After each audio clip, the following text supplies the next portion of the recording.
Hello, everyone. My name is Stephanie Diaz. I am 21 years old and I am from New York City.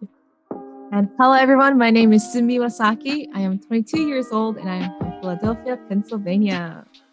And welcome to Dinner Table Talk. When you sit down with your family and you dine, you never know what the topic will be of the night, whether it be an issue at school, something that happened at the grocery store, checkout line, in traffic, at work, on the news, media, anything. Dinner table talks can lead to deeper conversations, understanding, and sometimes even action.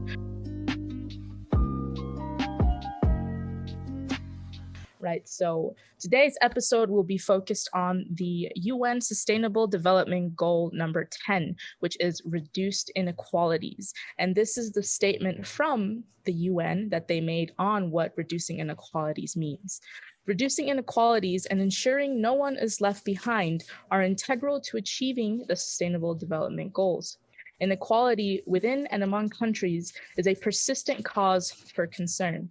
Despite some positive signs towards reducing inequality in some dimensions, such as reducing relative income inequality in some countries and preferential trade status benefiting lower income countries, inequality still persists. COVID-19 has deepened existing inequalities, hitting the poorest and most vulnerable communities the hardest. It has put a spotlight on economic inequalities and fragile social safety nets that leave vulnerable communities to bear the brunt of the crisis. At the same time, social, political, and economic inequalities have amplified the impacts of the pandemic. So this is just a little bit of what SDG 10 is about and how the UN is trying to tackle this Sustainable Development Goal. And of course, we'll add the link in the description so that you have a better understanding of it. And please be encouraged to do your own research as well, okay? Because this is something that needs everyone's help. And that is why we have an amazing guest with us today on our show. We're so very excited for her to share with us her projects and how she's been working on tackling an issue like this, right? She is a freshman at Harvard University, right? Which is so cool. And well, I'll let her introduce herself. So ladies and gentlemen, boys and girls, Tarina Ahuja. Hi. Oh my goodness. It's such an honor to be here. Thank you both for having me on this incredible podcast. I could not be more excited. My name is Tarina Ahuja. I am 18 years old. I am from the great state of Virginia, just outside of DC. And more than anything, I am an empath, somebody that believes that empathy can change the world as we move towards moving and shaking what's around us. And so that's a little bit about me. That's amazing. I think I'm an empath as well. I think there's like some kind of quiz that one can take to figure that stuff out, right? Really? Or I don't know. I like people can figure out what school of Hogwarts they belong to, so I'm sure it exists online. I'm sure there's tests for literally just about anything, so you're probably right on that. Yeah. But yeah, you introduced yourself, where you're from, and where you are now. I see the little Harvard. Yeah, so I'm from Virginia, born in Chicago, actually. Very much. Oh wait, actually? Yeah. Wow, what a small world. Very much Chicago girl at heart. Bears, Cubs, Bulls, anything, you name it. Wow. But currently I am in an apartment in Cambridge, so right next to campus. Ooh, nice. Yes, quite fun. Harvard campus. Oh my goodness. And y'all should come. Truly. Oh my gosh. Okay. We'll take that invite. Yes. Good. Absolutely. I've been needing an excuse to go up to Boston and all up there. Oh my goodness. We'll go get some coffee. Come over once we'll figure out all the COVID stuff. But yes, come over. We'll meet. I don't think I've ever been to that area of Massachusetts. Really? I think I usually go north, right?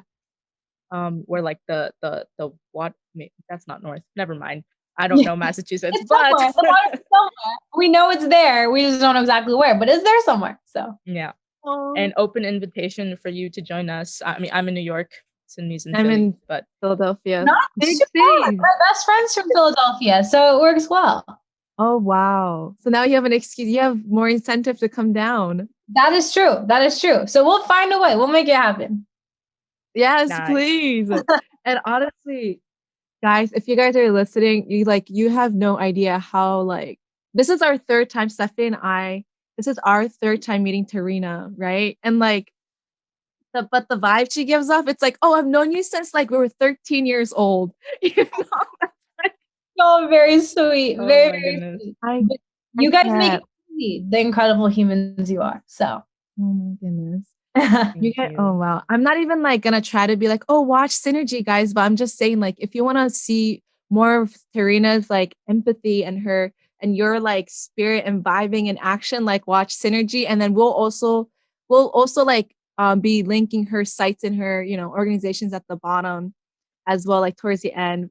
We'll let her talk about it. But for right now, I mean, well, we're already talking about oh, let's visit each other. Let's basically let's go on this intentional self-care trip, basically is what I'm hearing. Or That would be nice. yeah. Yeah. Self-care. This is one of the questions Steph and I were really wanting to know and hear from you. This whole self-care thing has been a big thing, recently. Or it's a theme now. A lot of people are realizing it's so important to heal or listen to each other, listen to yourself kind of thing. So I know Yeah. we're talking about SDGs today and everything, but little chit chat, just wanted to know here, we want to know more of who you are and who we are hearing from, right? So Yeah. do you have a specific morning routine or maybe a mantra, a daily mantra you have, or anything of that sort, or an evening routine? I don't know. Do you Yeah. have anything would you like to Yeah. share with us? Yeah, no, self-care is such an important theme and something to talk about.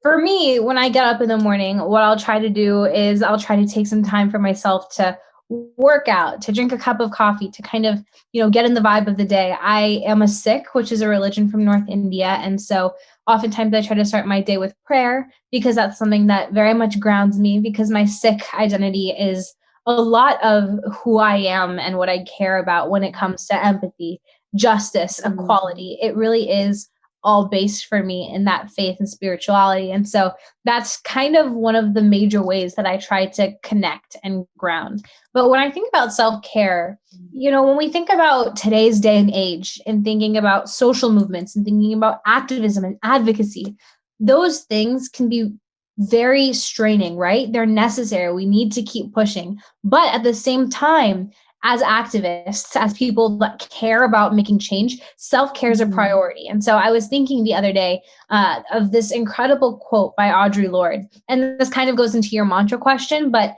caring for myself is not self-indulgence, it's self-preservation. And that is an act of political warfare. And I've always found that so powerful because I just read that quote the other day and I was like, wow, this is true. In order to keep persisting, in order to keep fighting the power and speaking truth to power and creating bridges of empathy, you have to preserve yourself, especially as people that feel deeply, which is what us as empaths do. And so I think that's something that I try to remember in terms of a mantra.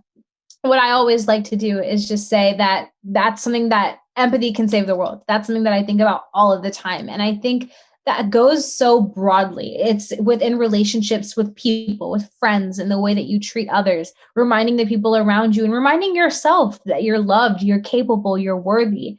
But then also on a larger scale, how do we make sure that empathy is infused into politics, governance, advocacy in what we do? And so I think that's kind of where I come at things. And yeah, so that's just a little bit about the way I perceive self-care. And it's something that I'm actively working on every single day to be better at taking care of myself and making sure that that is also there with those around me.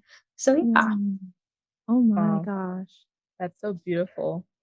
That And it's was. so funny. It's so funny, right? Sunmi and I talk about this all the time because this Really? is something we've struggled with for so long. It's It's really hard. hard. Still struggling. It's hard. Still struggling. It's hard to get up in the Ew. morning. And we're in quarantine. I don't have to worry about driving to college or anything, right? So I get up for my work meetings, yeah, but it's still kind of hard to just wake up and follow a process and things like that. So it's actually it's inspiring, or it gives me a little bit more motivation to want to do those things, But just to also take care of ourselves a little bit. Yeah. But don't be hard on yourself on the days that you can't get up early and the days that, you might not get everything done, because that's self-care too. Taking care of yourself is being gentle with yourself, being compassionate with yourself. And again, we're all still working on it. It's not easy. Like, that snooze button is pretty nice. But when you hit the snooze button, don't be mad at yourself. Be gentle with yourself. One of my really good friends all of the time will say, preserve your energy. And there's so much power in that. Preserve your energy so you can use it on the things that you care about. So, yeah. That's so true. And the subtle differences that we make every day, it might not be noticeable to like people, right? Because we know what we could or couldn't do, what was challenging or what wasn't challenging to us. So it's like those subtle differences and changes we make every day, like we have to like claim it as a victory. Like it's like, I did it. Like no one else is gonna claim that for you because That is true. Be proud of yourself. Be proud of the little things, the big things, the medium things, everything in between. yes, Yeah. ma'am. And I Yes. really like what you said, Ooh, especially now in these very tumultuous times, right? Especially now with COVID and all the social injustices, the social uprisings, right? It's difficult, I guess. I know we talked about this a little bit as well, Sinmi, in our previous episode. For young people, especially, it could be hard to digest, Yeah. especially with a lot of things floating around social media. A lot of the times it's not always necessarily positive news. There are very gruesome videos that mm, a 11-year-old, 12-year-old, even 18, 19-year-old can access, and it's hard to look at, and I think I want to share this because I really like the vibe that we got going. It's like something I've been doing every night, which yeah, kind of, I guess, makes me go to sleep a little bit more at peace, is just writing three good things that happened today, I right? love And I just like pinpoint them, highlight them, because it's like I want to go to bed with a sleep with no, I want to go to bed with a smile on my face, right? And that. I know Sinmi's been doing something in the mornings. You want to share, Sinmi? it's the opposite of that. Or it's like I wake up trying to smile. Like the first thing I do when I wake up is like smile. Even if I end up snoozing it, and every time I become conscious to the alarm, I still try to smile and then Smiling. go back to sleep. I'm up. Thank you, alarm. No, that's funny. I love that. That's beautiful. Smiling is there's something powerful in it. It's funny because my friends will always clown me for it, but like when I'm on a Zoom or when I'm just anywhere in general, I have a resting smiling face. And so people will be in a Zoom and then they'll see me nodding and smiling. And my friend the other day was like, if anybody feels an earthquake, it's Tarina nodding and smiling on this Zoom. And I'm like, you know what? But I'm happy with the smiling. And sometimes Mm. some days are harder than others. And it's really important to know that, it's okay to feel whatever it is you feel. But Yeah. I think what it centers around for me is this thing in our faith called charikala, which is eternal Mm. optimism. And so that's not saying Mm. that feelings aren't valid. It's just saying that as we continue fighting for justice, it's just this deep-seated belief that we can and will make change. And so I love that. I would pay to see Sumi waking up in the morning smiling as she's turning on the snooze button. I want to see that. It's a war, I'm telling you. It's a war. War on sleep. Thank you. Oh man. Okay, good Oh morning. my goodness. I got you. Maybe, hey, viewers, if you want to see that, maybe I'll post it on Instagram one day. Yeah. Let us know in the comments or in the likes. If you want to see it, show it through your likes. I will do Well, it. we gotta make it Morning happen. routine. We gotta make My it happen. morning routine. We Wow. have a series of our routines or something. Oh my gosh. Beautiful. You guys thought it was a SDG conversation today? No, it's self-care routine talk, guys. Self-care and sustainability. Gotta love it.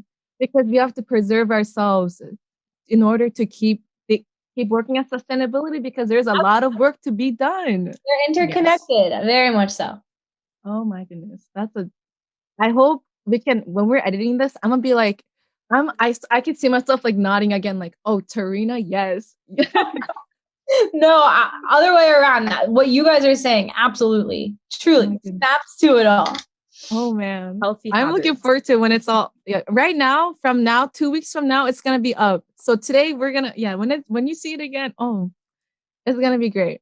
It's gonna be great. Actually, one of the questions, the next question, I guess I could segue into, I guess, is like, Well, the basic question I want to ask is like, you know, the audience doesn't know exactly yet what you've done at 13 and what you've done this past year in 2020 at Yeah. 3 a.m. over a FaceTime call, or 13 years old with your Khalsa girls, right? But just hearing you even talking about self-care and how your empathy can change the world, that motto, I was like, and how your thought goes into like, we need, you know, politics and all this change requires so much like grit almost, and it's Mm. not, it's pretty aggressive at times, and how we need to take care of ourselves, and like these principles are coming into play, and I can see it in the organizations that you've established. Like, for the sake of the audience, I just want you to explain more and ask, and I want to ask like, what inspired you to start Young Khalsa Girls, or start the Greater Good Initiative? And Yeah. if we can even touch Good into question. the core principles of like, you know, because you even mentioned sewa, service, like those terms. I mean, I was like, wow. Yeah. Oh, she is like, We were shook. yeah. It was like, oh my goodness. That is so sweet. That is, no, that's genuinely so sweet. And I think, you know, for me, all of it, it does come back to unity. It's the power of people, right? You guys are a partnership. You have people supporting you. It's the power of a community. And so for Young Khalsa Girls, it all started when I was around 10 years old. And the way it started is I was at a sleepover with my friend, and I heard my mom on a phone call, and they were talking about this organization called the Sikh Human Development Foundation that basically raises money for students in India to go to school. And we were thinking, we want to help. And so my friend and I were like, okay, let's do a lemonade stand. It takes $500 to raise money for one student. And we're like, we'll do it. And then we started mapping it all out. This is how much the lemons are going to cost. This is how much the sugar is going to cost. And then we quickly realized that we just were not going to make $500 from this lemonade stand. And so what we did is we called two of our other friends, and the four of us wrote a letter to our community telling them why we cared and why we were asking them for our donations. And so we had our parents share it on social media, signed, put posters in Starbucks and Paneras and in community bulletins, and went door to door. And soon we had friends of ours also start jumping on board until there was like 12, 13 girls.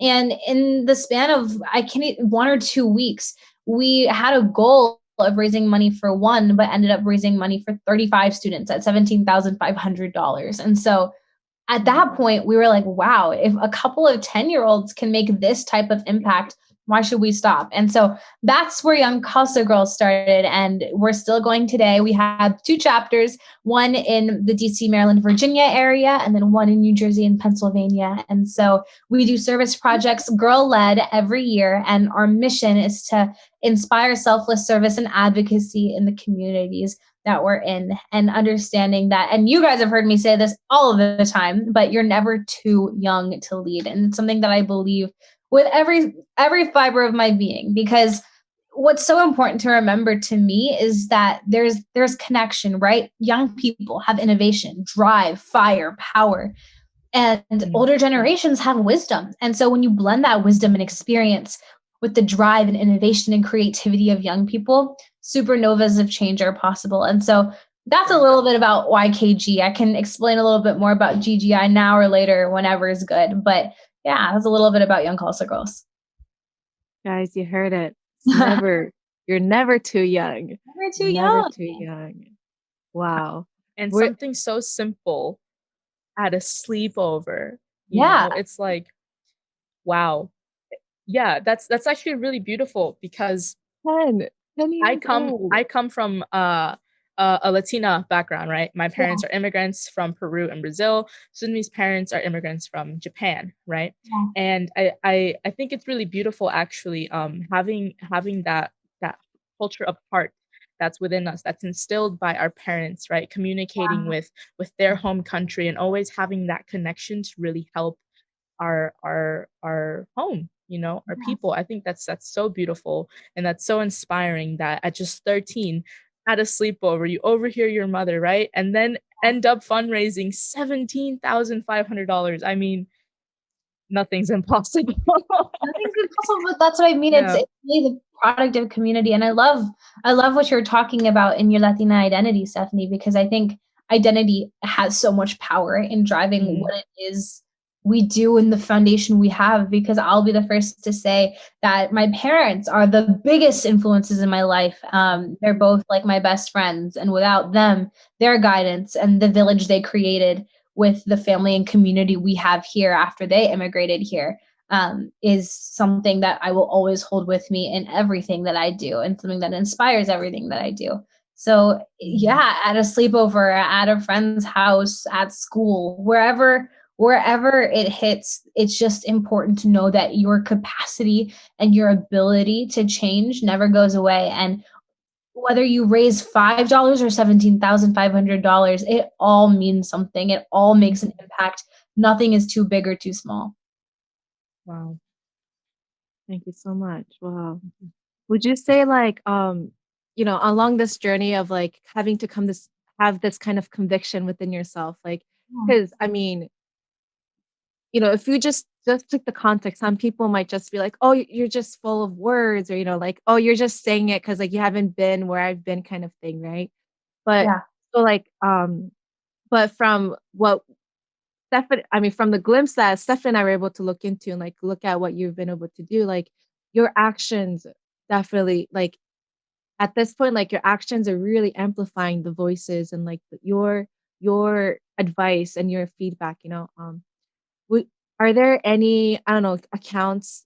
Maybe since we're already talking about the young Khalsa girls, right? Any challenges that you faced along the way where it just, or I don't know, challenges or setbacks that you may have experienced that um I don't know, made it, but you overcame that Yeah. made you even have more of a conviction in like what the young people can do.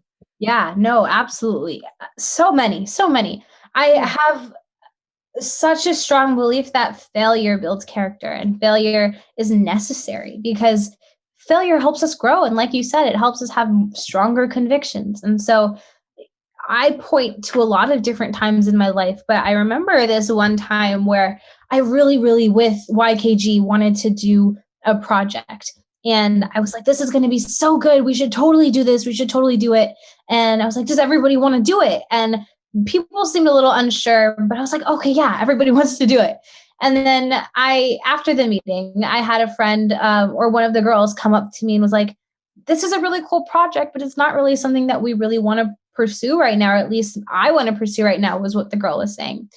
And then in that moment, I was a little bit younger than I was now. I really thought about, leadership is about amplification. And that's something that is my leadership mantra. Leadership is about amplification. It's about passing the microphone, because it's not about what I have to say. It's about how I can use my platform as a leader to amplify the beliefs, the stories, the experiences, the ideas of others and people around me.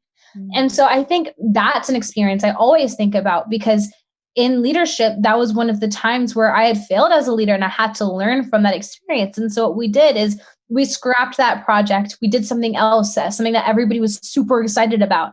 And that project was so successful. And then a year later, the girls came back and we were all like, okay, we kind of want to do the past project now. And so it ended up happening later.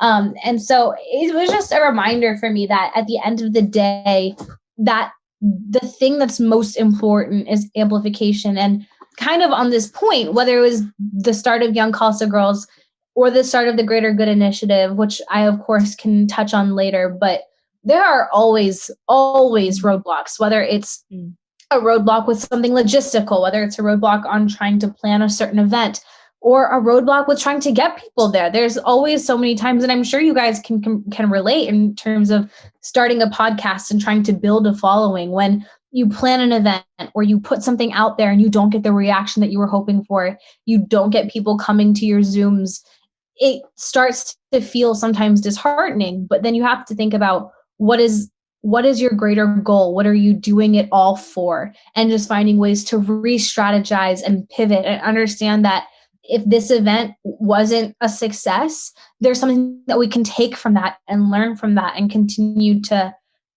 take those lessons as we grow in our leadership collectively. And I think that's why accountability is important. As a leader, I always care about the people around me, my friends and family, and the people that are on whatever team that I'm working with to say, this, I didn't like this. I want us to think about changing this, because that's important as a leader, to have that accountability around you so you can be the best you can be, but also so that you can serve those around you as best as you can.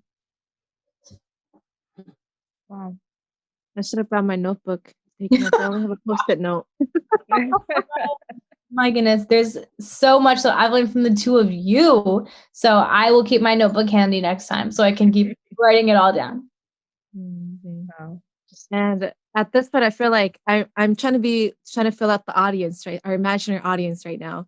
I feel like at this point, they're probably curious as to hear what the greater good initiative that you're talking about. Yeah. And it's a more recent project, so take it away. Take it away. Yes, of course. So the Greater Good Initiative was started this March, and essentially it all started on a FaceTime call with my really good friend, Adam. And him and I had met this program that was focused on politics and good governance. And so we became really good friends, and we were on a FaceTime call at 3 a.m. talking about whatever. We didn't plan to talk about politics, but as wow. forefront of our personalities, of course, politics came up. And we were talking about what can we do to get youth involved in the mobilization to COVID-19, because we've seen so much resilience among so much of the nation, all ages. And so we were thinking, what can we do? And we thought that our background was in policy. So why don't we think about getting young people involved in policy? And we realized that young people in policy is not something that you usually see. We looked up youth organizations focused on policy, and we could really not find much. And so what we did is we started a youth-led, youth-run policy think tank. And that was in March. And now we have over 100 people from across the nation. We actually just onboarded somebody internationally, which is super cool, writing policy in 5 sectors, which are economics, public health, education, civil rights, and environment. And since March, we've released just around 16 to 17 policies, one of which is passed the House in Virginia, and we're looking at the Senate, and some are being considered in Massachusetts and Texas and Michigan. And it's just really cool to see the power of young people, because our goal is to release dynamic, sustainable, youth imagined policies. But the cool part about it is just showing other young people that they have a role in their government. They have a role in policy. That, again, you're never too young. You don't need a graduate degree to be working on policy, because the ideas that we have, they're good ideas, and we can continue to move and shake as young people in general. And so that's a little bit about what we do as the Greater Good Initiative. And we have continuous applications for fellowships. If this type of thing sounds interesting to you, getting involved in policy if you're in high school or college.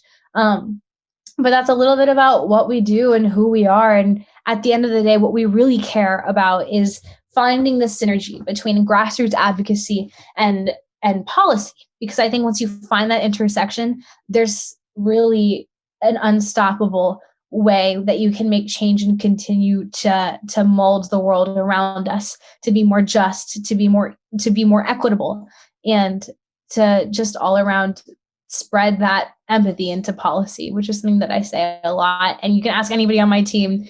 It's probably a broken record by now, the amount of times I say the word empathy. But yeah, that's a little bit about us. Drill it. I mean, go big or go home. I love it. I love that. That is if someone asks about, oh, what are Tarina's passions, or what drives Tarina? Say it in like a couple words. Empathy. Yep. Politics. Empathy in politics. Truly, that's in politics. Like, oh my. You got me. You got my essence. There it is. And go ahead. No, you go ahead. Oh, okay. I'll finish it. The both pages, right? The Young Khalsa Girls and the GGI page. Yeah. You guys have like solid phrases on there, like words that you really harmonize with and kind of like centralize yourselves. I mean, the words that are like, wait, I want to pull up. Where was it? Okay, first of all, your mission statement is awesome. So I really hope Hey, listeners, please check out like their site and like look at their mission statement and everything, and even the way it was founded. Right, it's on April 4th, 2020. The last sentence you say like, we are Yeah. wholly committed to being the generation that brings the ideals of empathy and equity to the world of public policy. Like, we don't Yeah. really hear that kind of aspect. And by the way, just to add, the team's picture that you guys have, so stacked. You guys look so stacked. It's amazing. I Looks appreciate so that. And that's what I professional. mean, that like unity is everything, because we would be nothing without the people in our team. It's the different perspectives and ideas and, everything that comes from powerful voices. And those powerful voices come from every background imaginable. And that's what I mean, that there's just such power in finding that unity among people. And so I think that's why I really love the word that you said, harmonize. I think once you find people from everywhere, you create this harmony among young people and between generations and everywhere. So absolutely. Thank you Wow. so much. And the point I was Definitely. going to bring up is that it's you guys are making it so simple for people to actually just look online and find ways on how to get involved, right? Because I think as a young person, we kind of look at the world and we see that there's so much that's happening. What is my little impact going to be, right? What is it that I'm going to do that will leave an impact or make a difference? And that in itself is also really overwhelming to think It about is. because It really is. yeah, because we don't realize that actually there are thousands, I could even say millions of young people who are doing something, right? And just to see organizations like YKG or GGI, for example, right? And the team of young people that's built, that you guys have built, it's really powerful to see that someone who is inspired to do something about it and start somewhere in making that difference get get informed and join, right, and really organize with each other. So I think that's really beautiful, and your Yeah. websites, by the way, look really great. I really love how Appreciate. easy it is to navigate. So yeah, we'll include all of that. We'll include all of that, of course, in the description, as well as when we launch the website, right? How to really get involved. And as you Yep. mentioned, Tarina, fellowships for high school and college students, right? Which Yes. is an amazing Why? opportunity. Yeah. Amazing, amazing. And so I want to ask now, actually, because by now you've heard about the Sustainable Development Goals, right, through the YSP, IAYSP, right? And how do you think your organizations plug into the SDGs? Can you pinpoint something specific about Young Khalsa Girls or the Greater Good Initiative that is most important, is the most important inequality to tackle right now? Yeah. Yeah. I think what I always feel in terms of when we talk about inequality, I think inequality is intersectional, right? So when we think about justice, it's intersectional, meaning that our identities ebb and flow into each other, and each of those identities create who we are. So for me, I am a Sikh Punjabi woman, and each of those things are separate things, but they come together to make me who I am and give me a very unique experience based on the way those identities come together. And so when I think about reducing inequality, I think it's important that when we reduce inequality, we do it in a way that's intersectional, that brings everybody in, that's kind of thinking about, you can't reduce this inequality without reducing that one. We have to work on it all Right. together and thinking about how we make sure that everybody is in the fold, and thinking about the different organizations and things that we've worked through. Of course, the reason why we're here today, SDG number 10, reduced inequalities, has always been a big one, of course, and thinking about how do we promote equity in every space that we're in, socioeconomic, racial, gender, faith, whatever it is, how we bring that in. But I think for YKG, a big part of it's also been SDG number 5, gender equality, because what we do is we seek to empower women to understand their power and their role in change. And when you had said the thing about the words that kind of are on the website or just kind of ingrained in us, the word that comes to my mind in everything I do is seva, which is a word within the Sikh faith that directly translates to selfless service. So service to humanity with no end or goal in mind. And I think that's something that's pushed me in a lot of spaces. And so whether it be gender equality, quality education, which is how we started in the first place, whether it's environment through GGI working to promote good environment with 15 life on land and 13 climate action. I think it also goes back to, of course, peace, justice, and strong institutions.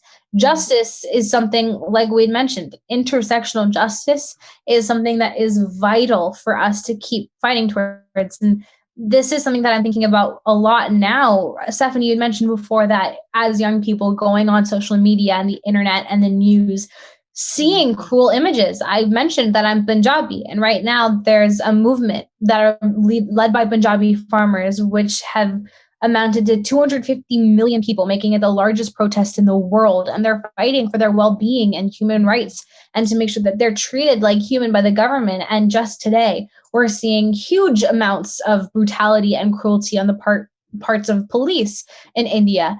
And of course, we all know the story of police brutality that's institutional and systemic here in the States.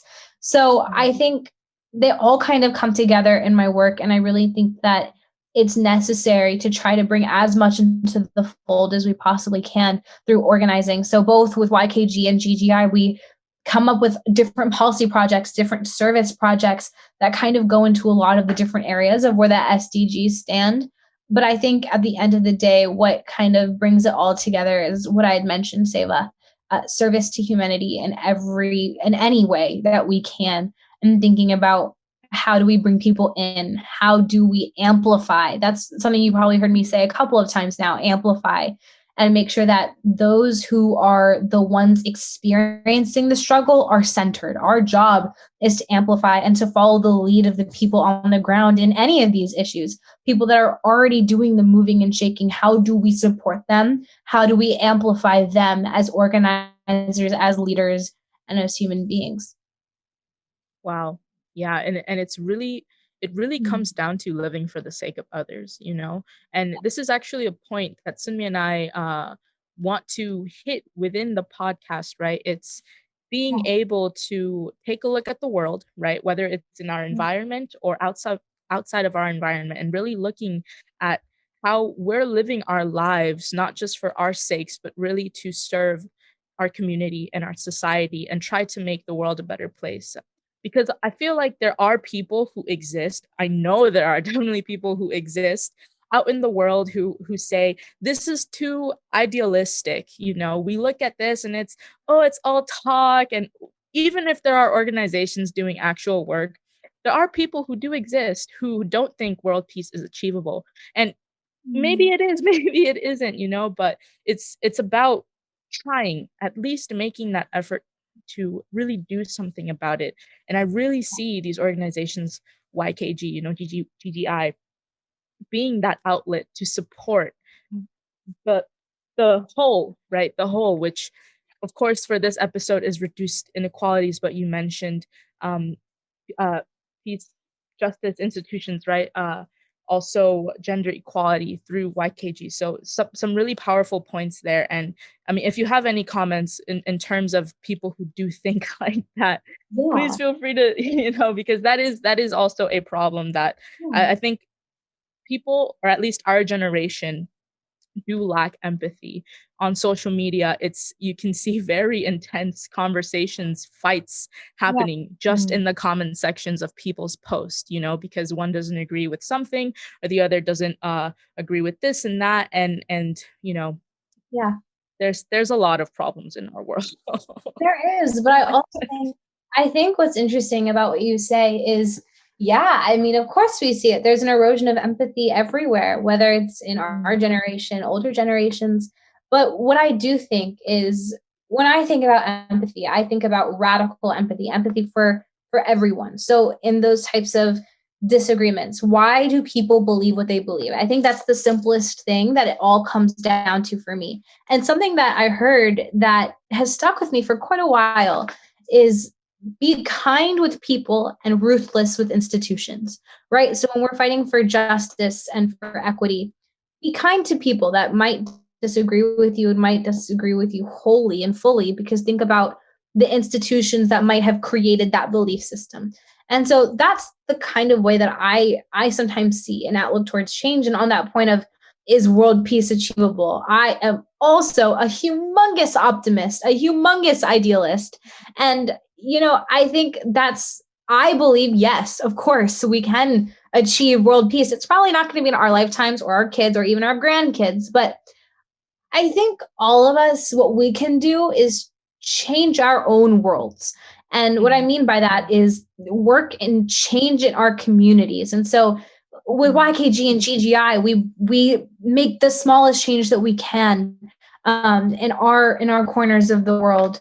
And I think that's what so many youth are trying to do in their communities, in their corners of the world, and coming together is just so extremely powerful. And so what we all can do is keep on keeping on. And a term that I like to think about that one of my mentors had once said is disciplined hope. Continue to have hope, but make sure that it's disciplined so you can keep working towards change, so that you understand that if it's disciplined hope, you keep understanding that there is work to be done in order to achieve that goal. And I think hope is also a superpower, understanding that it is a possibility. And at the end of the day, in our lifetimes, we're probably not going to be able to say there's going to be full peace and equity and justice for everyone. But I think what we can do is fight like HE double hockey stick to make sure that that happens, right? To make sure that we can make change however we can and whatever that means to you. And to anybody listening, what I want you to know is that it doesn't have to be something humongous. It can be reaching out to a friend and making sure that they're okay. It can be with your family and community and making sure that they're okay. Because sometimes for so many people who are working to make sure that their life and their family are taken care of, it's sometimes hard to think about everything and anything. And so that type of change and service, it does come with caring for the people around you and making sure that you're a good sister, a good friend, whatever that looks like. So change can be intimidating. It can be overwhelming. It can be scary. And I think it can be easy to think like, it might not be possible. But I think it's, again, about bringing people in. Where can we find that shared sense of hope? And how can we have disciplined hope in a way that allows us to keep going? Whether you believe world peace is achievable or not, I'm sure that we all can agree that we can make things better. Even if it's not full world peace, we can make things better. And that I know for certain. And it's definitely only achievable when we all work together. 100%. Absolutely. Yeah. All work together. And it's that connection between the individual and the community. Like even the GGI, right? Like we saw that almost a lot of the founding members were like from Virginia, like from the same areas. And we're like, I was like, did they just call out to their friends or something? And like all of them like started. Honestly, yeah, that's at the beginning. That is what we did. We contacted our friends, people in our community, and we are growing. And so we have people across the nation, truly from everywhere. But when we started, it was thinking about like who do we know in our community and trying to grow it from there. So yeah, there's nothing crazy, nothing big, Yeah. Again, we're just in both senses, just a couple of kids that continue to just be a couple of kids who want to do good in any way that we can. And I feel like that's so many of us. And I think it's very easy to think about the big and the major and the everything. But I think it's just important to understand that it doesn't matter how big or small it is. It's all important, because when we all work to change worlds in our own communities, that comes together to be something massive when we're all doing it together, like you said. Exactly. Wow. And essentially, like what you're saying with no matter how big or small, it just really means like how valuable each person is. Or like you never know what one person, you reach out to this one person, like talking to your friends or family, right? You're saying those small acts, but you never know what that one person's change in perspective or them feeling that love and care can do outwards, like that, how It's deeply what this podcast is about. about, dinner table talks, like the way that a dinner table talk can change perspectives. And even if it doesn't, it can open a door to something that you never thought about, at something as simple as a family dinner. And so it really is all around us. That's right. Wow. And having been in both of those organizations, Tarina, what are some stories that come to your mind that is like if someone were to ask like, hey, tell us a story about the, YKG or GGI, like what is an inspiring story that Yeah. comes up for you, or or maybe it's from the organization or the impact that you guys made, like any. Yeah. Something that I think about, I guess, within the organizations, I'll give one story from each. I know With there's a lot, so sorry, it's a tough Perfect. question. no. With YKG, like I had mentioned, I am an individual that believes in faith strongly. But what I believe is that, like we've been talking about, honestly, this whole podcast, the power in coming together. And so what we did is we organized an interfaith conference for DC, Maryland, and Virginia. And we had just over 100 attendees. And this was before Zoom or before COVID. It seems one and the same sometimes. But we were all together and just having really incredible conversations with faith leaders, with students, with young people about what faith means, how we connect in the beautiful ways that we might differ. And that was a really, really powerful thing for me, because a lot of what YKG does, we do very direct service. And that's how we, even in that conference, something that all faiths connect on is a commitment to service. And we did a service project during the conference and all of that good stuff. But that was a moment for me where I saw these 100 people in a room together having conversations and thinking about what is our shared capacity to synergize. And a word that I love is cacophony, which is like disjointed harmony, which I think about, we're all different. We're all coming from different places, ideas, and we might all be operating at a different tone, a different key, a different pitch. But when we do come together, there is a harmony, even if it's not completely jointed, it's harmony, and it's beautiful, and even more beautiful in some senses. And that's something that I think I take from YKG, and seeing that, young girls planning this conference, having people from every nook and cranny of our region having these conversations. There's just such an incredible power to it. And so that's something I take from YKG. And from GGI, I think, like, you might think that I would talk about one of the policies that we've had successfully passed, or whatever that might be. But I think for me, the most inspiring part about GGI comes when we have our entire team calls. We do that once a month with everybody, with all of the fellows and directors, and just seeing people come together in a way that you're connecting with them, and you're hearing the progress of each policy team, and you're hearing the progress of each advocacy team, and you're hearing the passions and desires and hopes of everybody on our team. I think that's what's just so inspiring to me, because you see that each person has such conviction for change, and we all come at change from a different pathway. And that's a good thing, because we all come from different strategies.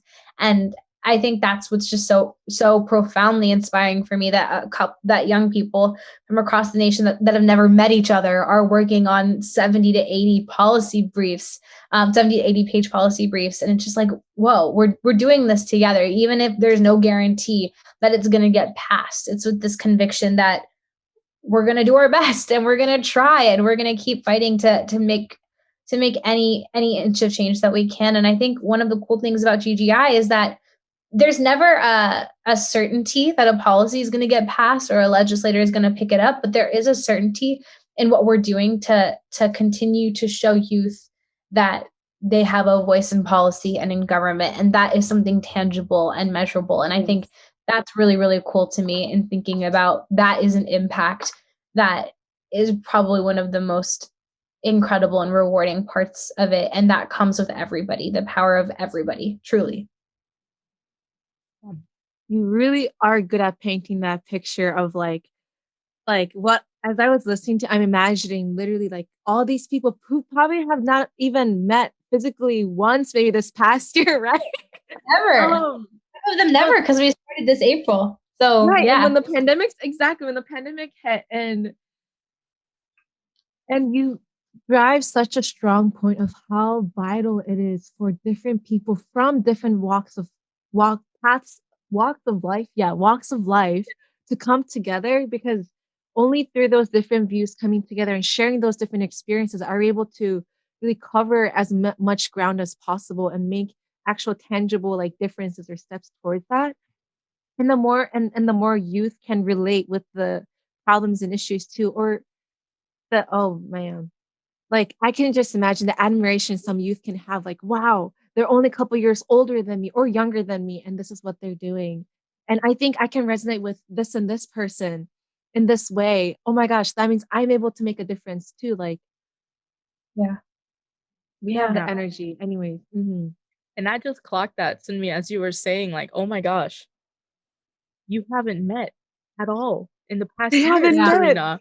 And their teams Just over keep Zoom. growing. Truly. And that's the crazy part. Like, some of us have met, of course, before, but we haven't. And some of us, we did this one project where some of us in Virginia came together, but there are over 100 people, and most of us, the majority of us, have never met. And that's what's so cool, because we're still forming these friendships, these national friendships. And it's just so cool and beautiful in so many ways. And I feel like, in some sense, maybe if it wasn't for this virtual technology, maybe this wouldn't have been possible with all these different groups of people. It wouldn't have gotten us to like get out of our comfort zones or like our boxes to think outside and be like, oh, we can reach all grounds now. Exactly. And I think that's the silver lining, and thinking about connection in a different way. Amazing. And I feel like this is the perfect transition into coming to our last question, although it is bittersweet. But I feel just getting started. Oh my gosh. Bittersweet indeed. It's kind of like when you're eating chips and then it comes out, you need to get more. And so for those that are listening, you're responsible to get more chips or whatever your favorite snack is, okay? So and we will help you. But for this question, we actually want to ask you, Tarina, when you see this generation of young people and what the world needs now, how would you recommend youth, elders, everyone, people of all ages get involved? And just a bonus question, is there anything that we can do to help you? Yeah. I think, to the bonus question, is there anything that you can do? I think the biggest thing that you can do is be yourself and fight for what you care about. And that seems general, but what I mean is, find that thing that makes you tick. Find the thing that you love, and find the thing in the world that you need to see change. And I think for all of us, it's something different, but it's the thing that gives you fire. And as long as you're doing something for others that brings other people up, that amplifies other people, there's no wrong answer. So go after it. Go after it with everything you have, everything you can. And through that process, again, be kind to yourself. Don't tell yourself that you're not good enough, or that you can't, or that you're unable to, or that you're not making an impact, because I'm telling you, you are. I did this one thing on my Instagram story the other day, a couple of months ago, actually, where I said, what would be your number one message to people? And that people is, you are loved. You are doing amazing. You have the capacity. You cut out right when you're about to. The very end. Like, literally right when That's so sad. What part did I? What did when it was building? Okay, go back to the beginning of the Instagram story part. Okay, so that's the only part that you missed? Okay. Yes. So I put this thing on my Instagram story a couple months ago, where I had asked people, what would you say to somebody that you've never met right now? What would you say?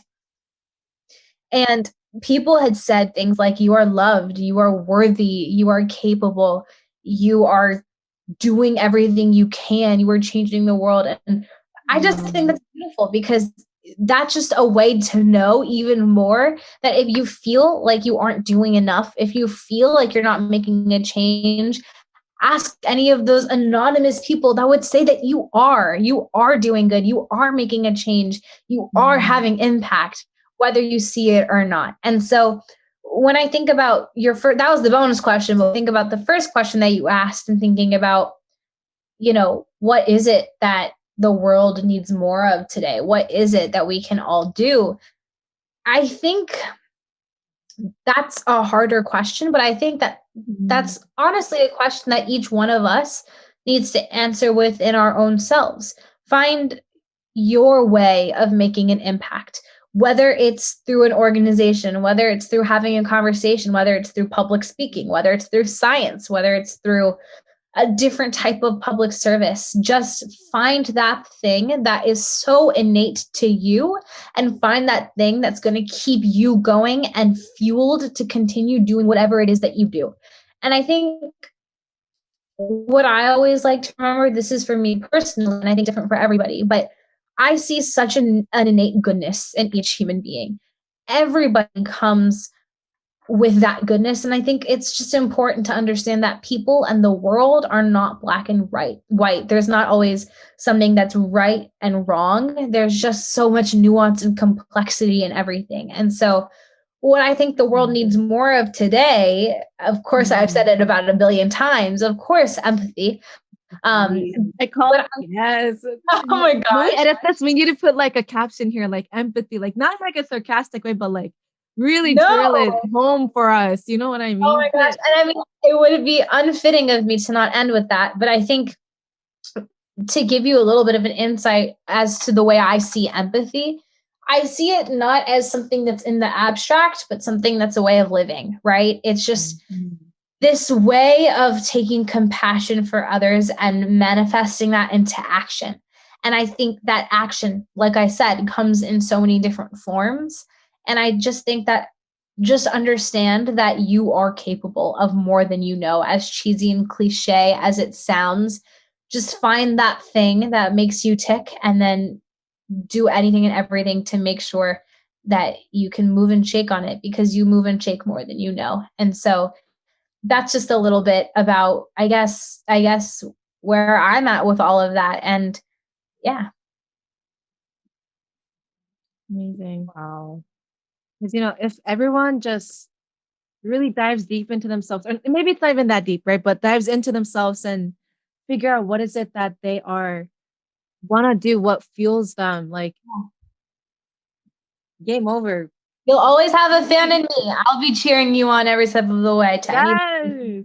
It reminds me of a song, like as you're talking, I can only imagine, like, do you guys know okay, I forget the title, but it's by Macklemore. Or I think it's like Growing Up or something. And there's a line where he's like, find something that you love and do it every day and do that for the rest of your life and watch that.